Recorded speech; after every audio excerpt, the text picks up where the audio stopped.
Most of the rest of Raw, though, had to do with setup for Clash in Italy. So instead of just going through that, what I'm going to do is my predictions. Yeah, so these are my predictions for Clash in Italy. In case you're just seeing this on YouTube and not the audio podcast, I'm recording this on May 28th, Thursday evening. So I have not, even when you see this, I have not seen the Friday SmackDown. And obviously, I haven't seen Clash in Italy. But whenever you see this, just know what my knowledge is up to this point.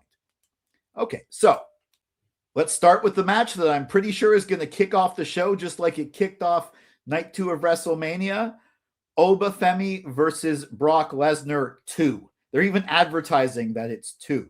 It's the rematch that nobody thought was ever going to happen, especially not this soon. Now, I think this is one of those cases where I'm just going to have to trust the booking, because having Brock Lesnar almost retire, and then I knew he wasn't retired. I figured he was going to come back, maybe just before SummerSlam, maybe get retired by Gunther. I think that's what everyone said. I thought he was done with Oba, and I thought maybe he might come back after Oba, but not like one PLE and a half or one PLE in a week after WrestleMania. Not this soon. But here we are. Now, I kind of hope, I really wanted that to be the one match between Brock and Oba, but it looks like they're going for a series, a trio of matches. I mean, Brock did a trio of matches with Cody, and Triple H loves his trilogy of matches. I do too. I think what this might, I honestly, I think it's going to be a really good match. I think that by cheating, Brock Lesnar is going to win.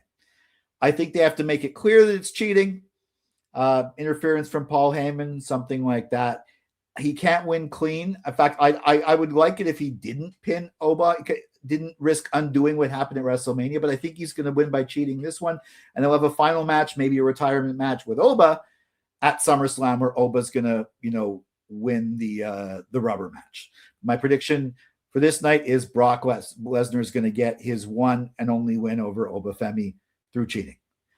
And of course, next, well, I don't know if it's going to be next, but the next one we're going to talk about for the Women's Intercontinental Championship, the champion Becky Lynch versus challenger Sol Ruca. I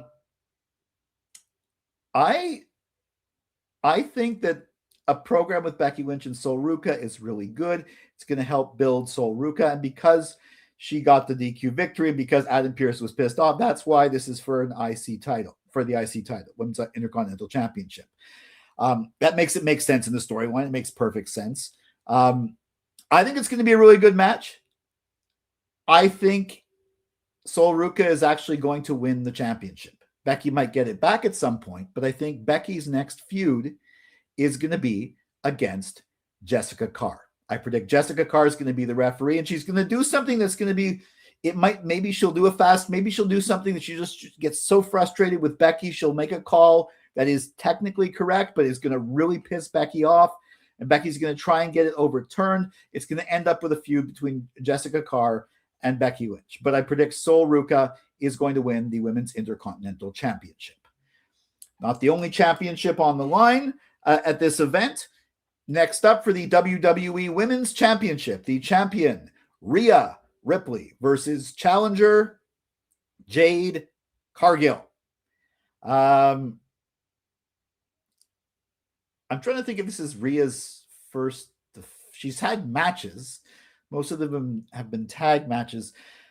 Not sure if this is her first defense, or I'm trying to think. But I'm pretty sure that she's going to retain. I think it's going to be a good match. I think that the baddies are going to interfere, and Charlotte and Alexa are going to interfere, and Rhea's going to retain, but this is somehow going to set up a feud between Jade Cargill and Charlotte, and Rhea's going to go on to another opponent. Or maybe she'll end up fighting Charlotte. But no, I don't think they've already done that. I'm pretty sure Rhea's going to retain, and it's going to lead to a feud between Jade Cargill and Charlotte Flair. And of course, we have another championship on the line for the undisputed WWE Championship. The champion, The American Nightmare Cody Rhodes defends against challenger, the career killer, the ring general, Gunther. Okay, on one hand, I can't see Cody losing the championship this soon after winning it. On the other hand, I can't see Gunther losing, at least not in any way that it's not that he's undefeated. In fact, he's not even undefeated against Cody, but he's been on a streak since retiring Cena, the career killer, all this stuff. For him to lose now, it's a little. I think they kind of had to rush this feud. Maybe this feud was supposed to be a little bit later because I think they were going to do like an Orton rematch or something like that. So I still don't think he's going to win the championship. I think Cody Rhodes is going to retain, but I think Sami Zayn is going to come in, try to interfere, try to help maybe Gunther and mess up Cody. But somehow Cody is going to block it and it's going to end up screwing over Gunther. And I don't know if they'll actually do like a count-out victory for Cody or something, but no, I think Cody will get the pin, but he's going to get it because of botched interference. So Gunther's still going to look really strong, and he's probably going to destroy Cody after the match, and I think maybe even Sami will help him. So that's my prediction. Cody Rhodes retains, but in a way that doesn't damage Gunther's heat at all. And of course, we have what I imagine will be the main event for the World Heavyweight Championship.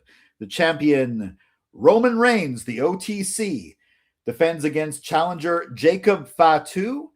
And this match is not just for the World Heavyweight Championship. It is for the title of Tribal Chief. And it is a tribal combat match. So that means there's going to be interference. There's going to be people cheating. I think maybe the Usos are going to try and cheat. I'm not sure how it's going to go down, but I'm going to make a really wild prediction here. Jacob Fatu is going to win the World Heavyweight Championship and become the Tribal Chief, and Roman Reigns is going to have to acknowledge him. Now, maybe Roman will go away for a bit or come back. I'm not really sure. Maybe this is going to be Roman's break. Maybe he's going to acknowledge him. He'll get the title back. I'm pretty sure he's going to get it back at some point, but I think for a couple of months, we're going to have the new bloodline with Jacob Fatu as a massive heel tribal chief. I know he's really popular, but I think they're going to maybe, I don't know, maybe the Usos are going to try and cheat for Roman, but maybe they might decide to, switch sides and cheat for Jacob instead when they see how things are going. The whole babyface heel dynamic with this new bloodline is completely out the window. It's just really unpredictable. But yeah, I mean, obviously, if Roman wins, I'm not going to be surprised. I mean, that's the logical choice. But I'm going to make a wild prediction. I predict Jacob Fatu is going to win, become the World Heavyweight Champion and the Tribal Chief. So those are my predictions for the 2026 Clash in Italy Premium Live event. Do you agree with my predictions? Let me know in the comments. Make sure you like, share, subscribe, and ring that bell for notifications for all my wrestling hot takes, cold takes, simmering takes, wrestling opinion pieces, WWE Premium Live Event prediction and review videos, and assorted thoughts on Raw and SmackDown. Now, if you want the all my predictions for Clash in Italy, SNME mini review, and my assorted thoughts on the previous Raws and SmackDowns, you can find the whole thing in audio podcast format. Check the link in this video. But I'll be back with my review of Clash in Italy and much more. Until then, for Silo Voice Studios in Montreal, I'm Jason C. McLean.